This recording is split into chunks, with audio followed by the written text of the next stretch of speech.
Hello students, good morning. कैसे हो आप सब? अच्छे हो ना बच्चों?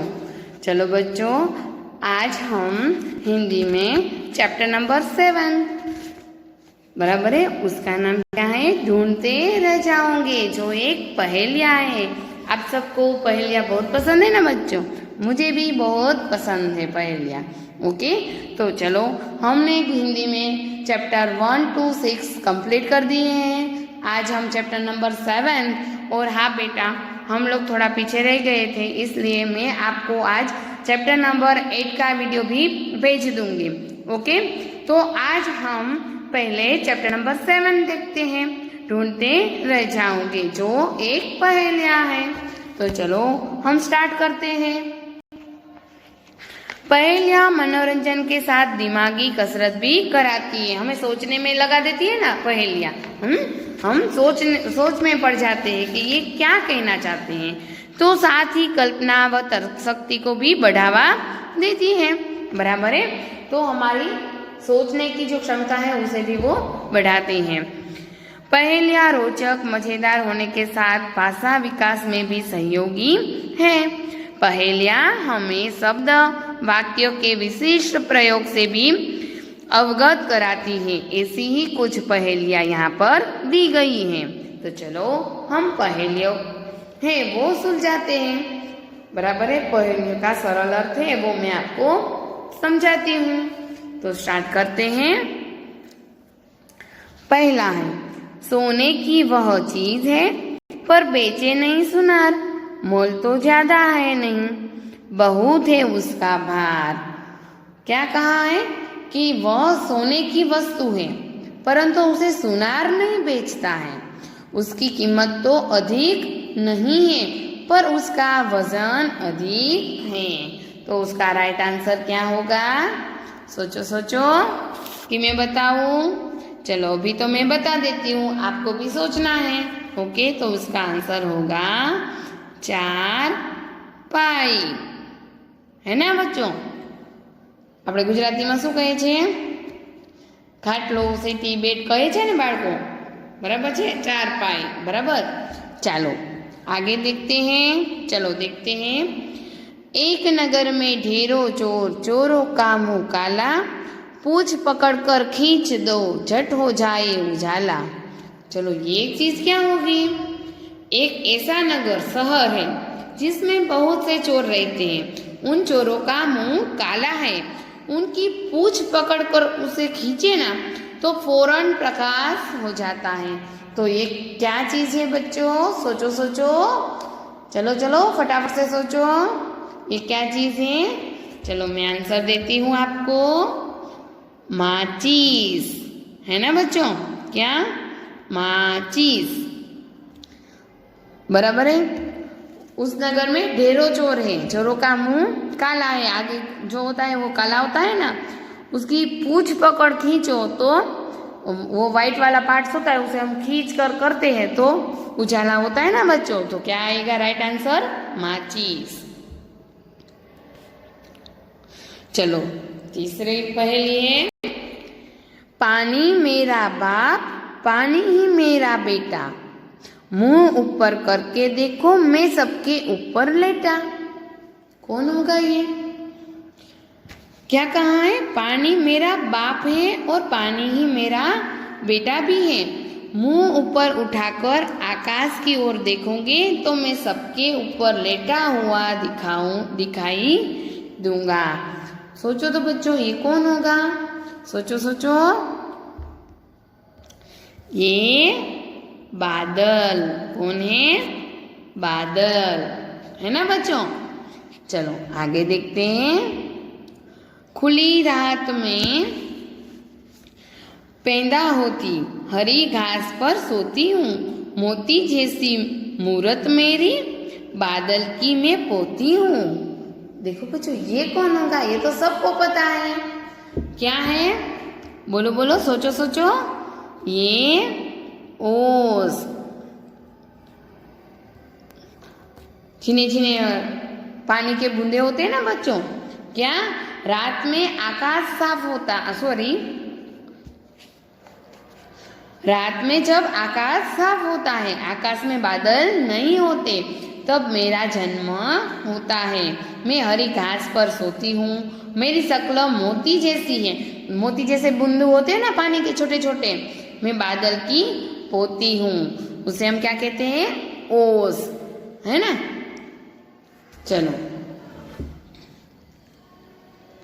आगे देखते हैं।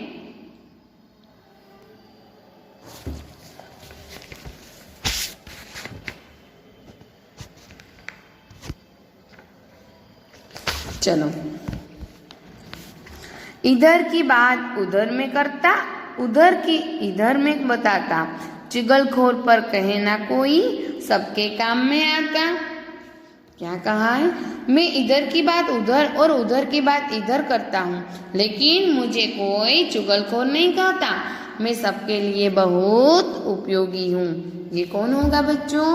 ये तो सभी को पता है। कौन है? तो टेलीफोन, है ना बच्चों। टेलीफोन वो यहाँ की बात वहाँ करता है, इधर की बात उधर करता है, उधर की बात इधर करता है ना बच्चों।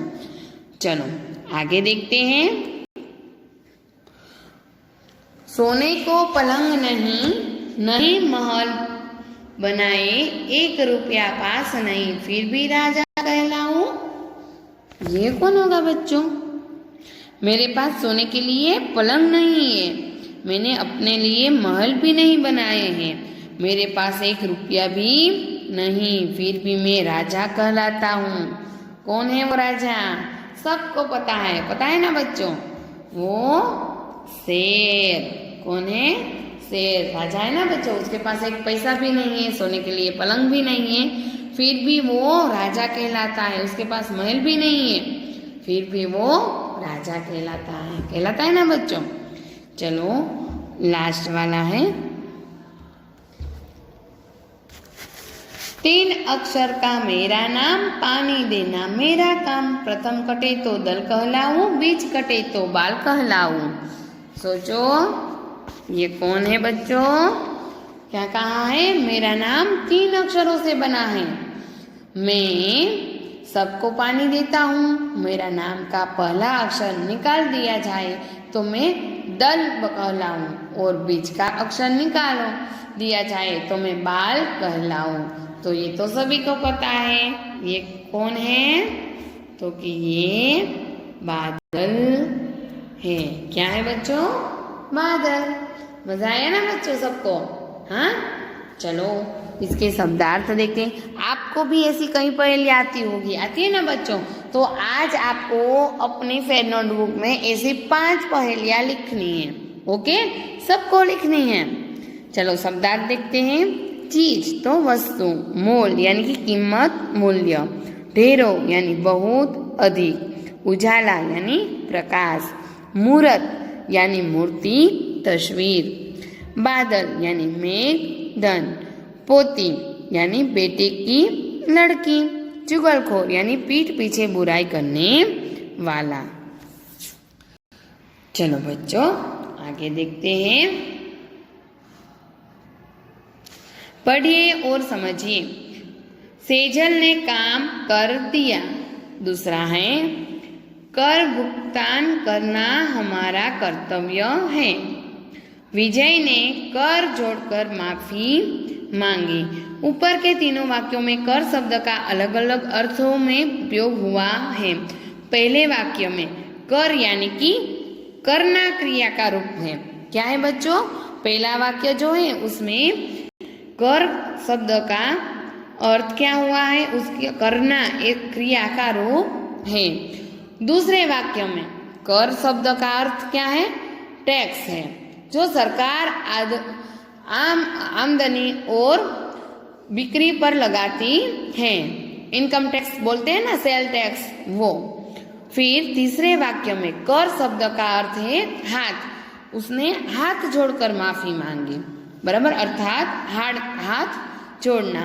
भाषा में ऐसे बहुत शब्द, अनेकार्थक शब्द हैं जिनके कई अर्थ होते हैं। ओके बच्चों, चलो आगे हम देखते हैं, ये सभी हमारी असाइनमेंट में दिया गया है बच्चों, तो मैंने आपको वहाँ पर फिलअप कर दिया है, तो इसकी PDF मैं आपको भेज दूंगी। ओके, चलो अब देखते हैं, इतना जानिए, पढ़िए और समझिए।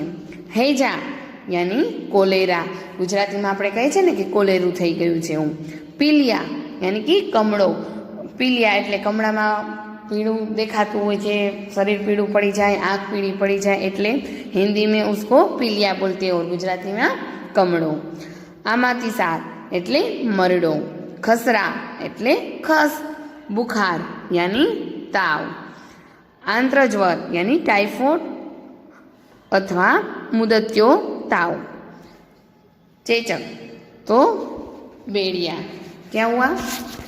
चेचक यानी बढ़िया, दाद तो दादर, दस अतिसार यानी झाड़ा, खुजली तो खंजवाड़, खांसी तो कफ उधरस।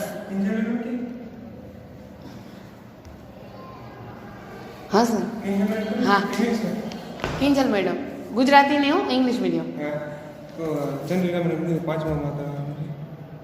પાંચમા માં ઓલા મોન્ટેસરીનો ક્લાસ છે ને એમાં દક્ષા મેડમ કરાવે છે। મોન્ટેસરીનો ક્લાસ છે ને સર, હા હા છેલ્લો આ નર્સરીની સામેનો, ત્યાં એ દક્ષા મેડમ કરાવે છે, પણ એને તો મોકલું જ, વાંચો ને મોકલાવી દઈએ પાછું, જીકેનું જ છે ને। હા હા ઈ જ છે, હા દક્ષા મેડમ છે ચશ્માવાળા।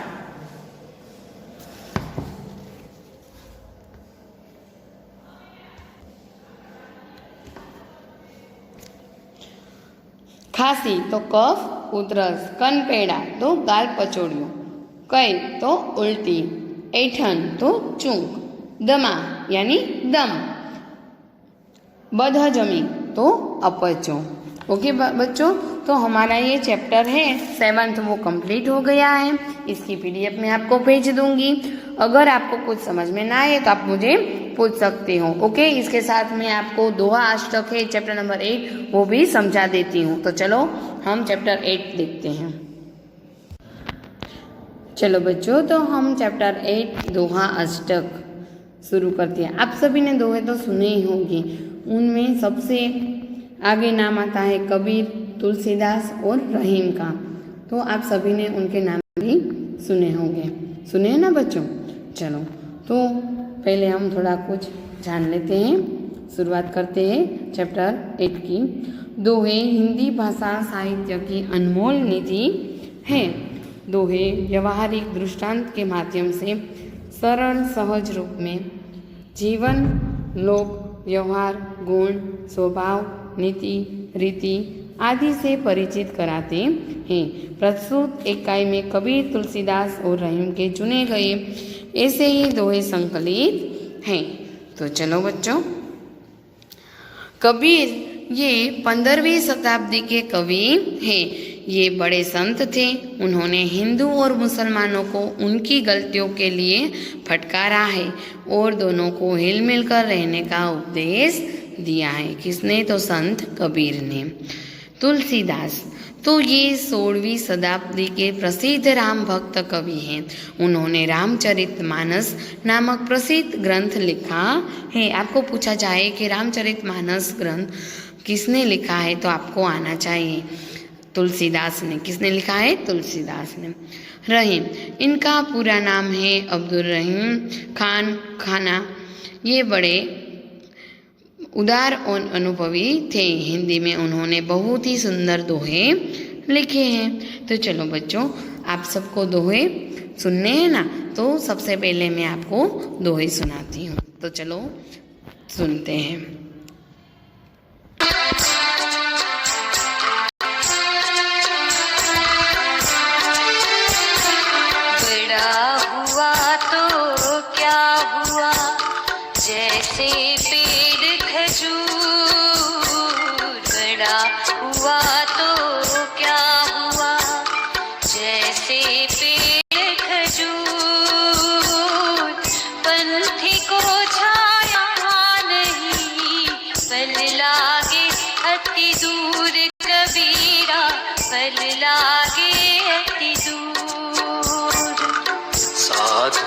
ऐसा चाहिए जैसा सूप सुपाए, साधु ऐसा चाहिए जैसा सूप सुभाए,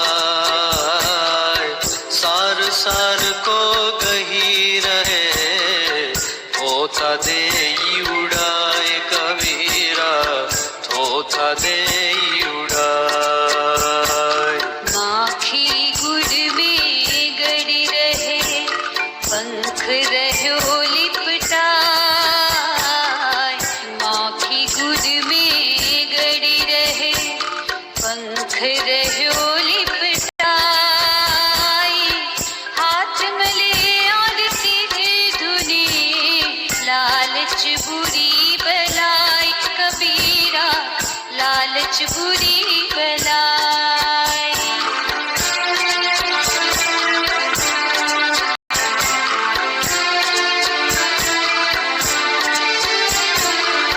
तुलसी इस संसार में भांति भांति के लोग, तुलसी इस संसार में भांति भांति के लोग, सबसे हिल मिल चालिए नदी नाव संजोग रे तुलसी, नदी नाव संजोग।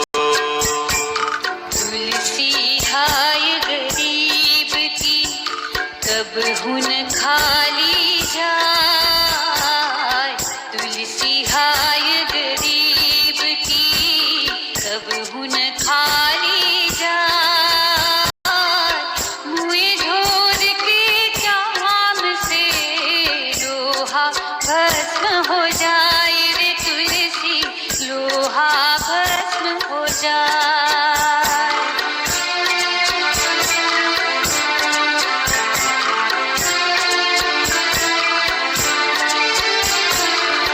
रही मन धागा प्रेम का मत तोड़ो चटका, रही मन धागा प्रेम का मत तोड़ो चटका, टूटे से फिर ना जुड़े, जुड़े गांठ पड़ जाए रही माँ, जुड़े गांठ पड़ जाए। सरोवर फल नहीं खात है, सरवर पिए ही न पानी, सरोवर फल नहीं खात है, सरवर पिए ही न पानी, कही रहीम पर काज हित संपत्ति संचही सुजानी रही माँ, संपत्ति संचही सुजानी। रही मन देखी बड़ेन को लघु न दीजिए डारी, रही मन देखी बड़ेन को लघु न दीजिए डारी, जहाँ काम आवे सोई कहाँ करे तलवारी रही माँ, कहाँ करे तलवारी।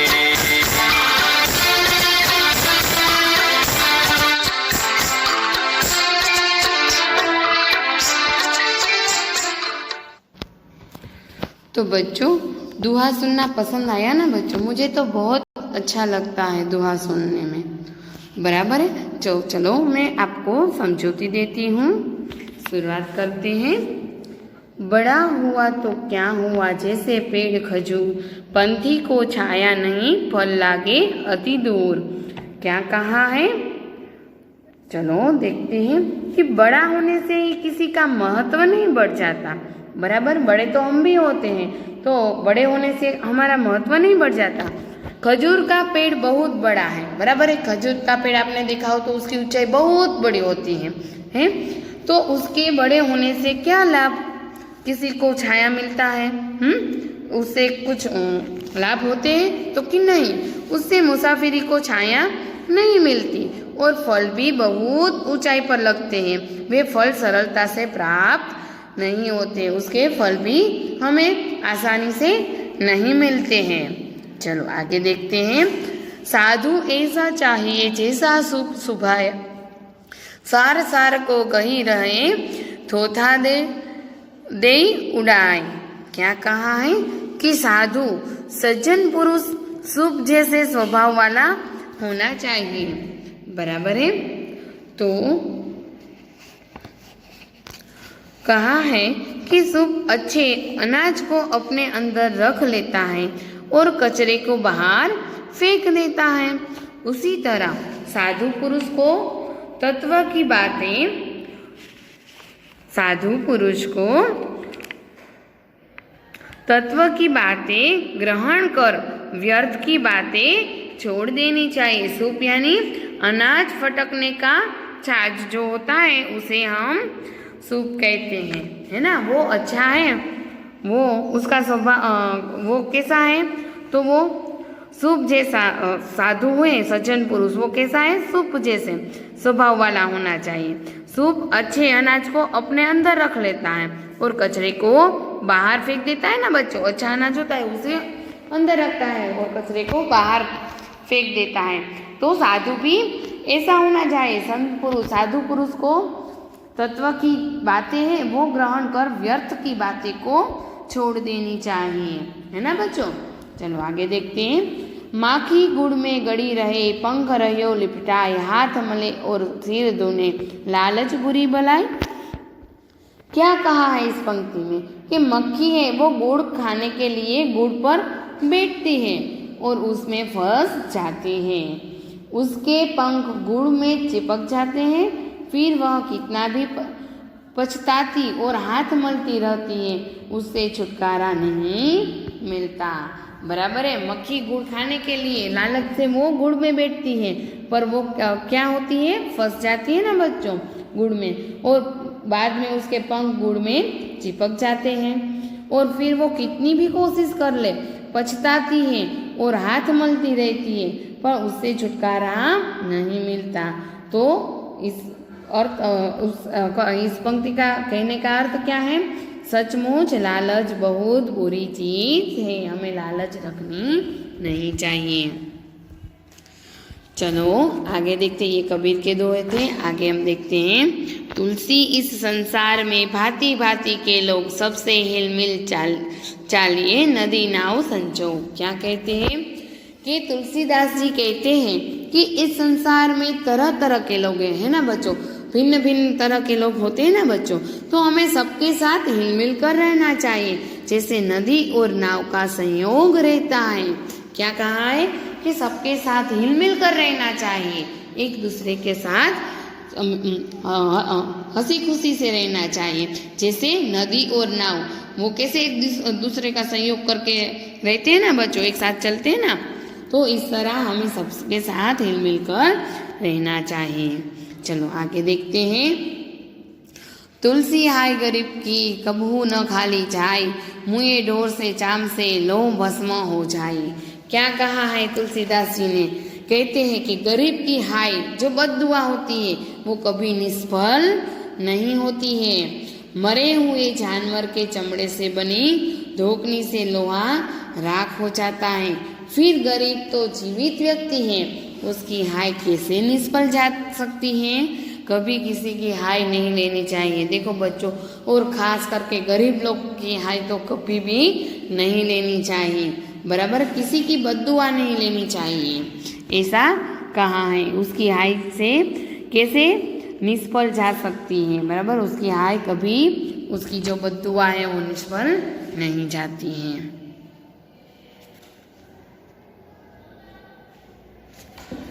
चलो आगे देखते हैं। रहीम के दुहे हैं। रहीमन धागा प्रेम का मत तोड़ो चटकाए, टूटे से फिर ना जुड़े, जुड़े गांठ पड़ जाए। वाह, क्या कहा है इस पंक्ति में। रहीम जी कहते हैं कि प्रेम के धागे को खींचकर झटके से मत तोड़ डालो, बराबर है। हमारे संबंध जो होते हैं, बराबर है, रिश्ते होते हैं, वो एक नाजुक धागे की तरह होते हैं, उसे खींचकर झटके से मत तोड़ो। छोटी छोटी बात में ऐसे रिश्ते मत तोड़ डालो। यह एक बार टूट जाने पर फिर जुड़ता नहीं, और जुड़ता भी है तो उसमें गांठ पड़ जाती है। अगर धागा टूट जाता है तो उससे वापस जोड़ने पर उसमें बीच गांठ रहती है ना, तो ये रिश्ते भी ऐसे ही होते हैं। ये प्रेम के धागे की जैसे होते हैं, एक बार टूट जाए तो उसमें फिर गांठ रह जाती है, बराबर है, तो उसमें गांठ पड़ जाती है। प्रेम में भी पहले जैसी मिठास नहीं रहती। एक बार ये धागा टूट जाए तो पहले की तरह जुड़ नहीं पाता, उसमें गांठ रह जाती है। तरुवर फल नहीं खात है, सरवर पिए न पानी, कहीं रहीम पर काज ही तो संपत्ति सच ही सुजानी। क्या कहा है कबीर ने? चलो क्या कहा है कि रहमत जी कहते हैं कि पेड़ अपने फल खुद नहीं खाते, सरोवर अपना पानी खुद नहीं पीते।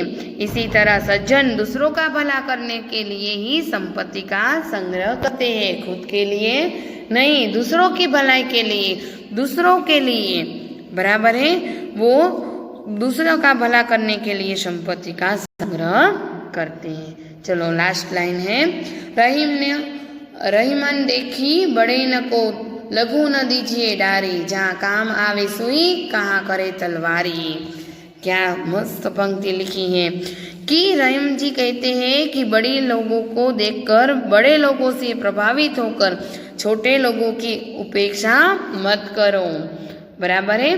बड़े लोगों को देखकर छोटे की हम उपेक्षा नहीं कर सकते, उसे हम नीचा नहीं दिखा सकते। जहाँ सुई काम आती है वहाँ तलवार काम नहीं आती है। कपड़े सीने हैं तो हम सुई से सी सकते हैं, तलवार से सी सकते हैं नहीं, बराबर है। तो जहाँ छोटे का काम पड़ता है वहीं छोटे का ही काम आता है, वहाँ तलवार यानी कि बड़ी चीज काम नहीं आती। इसी तरह कहते रहीम जी कि बड़े लोगों को देखकर, बड़ों की से प्रभावित होकर छोटे लोगों की उपेक्षा मत करो। जहाँ सुई काम आती है वहाँ तलवार काम नहीं आती, है ना बच्चों। एक एक पंक्ति हमें बोध देती है, सीख मिलती है हमें, बराबर है इसमें से। तो ये चैप्टर भी यहाँ पर पूरा होता है। चलो शब्दार्थ देखते हैं। पंथी यानी मुसाफिर, यात्री, राही। सूप तो अनाज फटकने का छाछ, सार तो निष्कर्ष सारांश, थोथा तो निकम्मा कचरा, भलाई तो आपत्ति आफत विपत्ति, भांति भांति तो तरह तरह भिन्न भिन्न, हाय तो बद्दुआ, भस्म तो राख, चटका या शीघ्र तुरंत या फौरन, तरुवर तो पेड़, सरवर तो सरोवर, सिंचही तो संग्रह करना, सुजानी तो चतुर, बड़ेन यानी बड़ा, तलवारी तो तलवार। मुहावरे दिए गए हैं। हिल मिलकर चलना यानी सहयोग करना। तो इसका वाक्य है, सबसे हिल मिलकर चलने में ही समझदारी है। लोहा भस्म हो जाना यानी कठिन चीज का नाश हो जाना। जब आग में लोह भी भस्म हो जाता है तो यह लकड़ी क्यों नहीं हो सकती। ओके, तो ये चैप्टर यहाँ पर पूरा होता है। इसकी पीडीएफ मैं आपको आज शाम तक भेज दूंगी। ओके बच्चों, चैप्टर नंबर 7 की पीडीएफ मैं आपको अभी भेज रही हूँ। तो आज होमवर्क में आपको ये चैप्टर नंबर 7 करना है और 8 है वो आप कल तक मुझे भेज देना। ओके बच्चों, तो मैं मेरा वीडियो यहाँ पर पूरा करती हूँ। बाय बच्चों।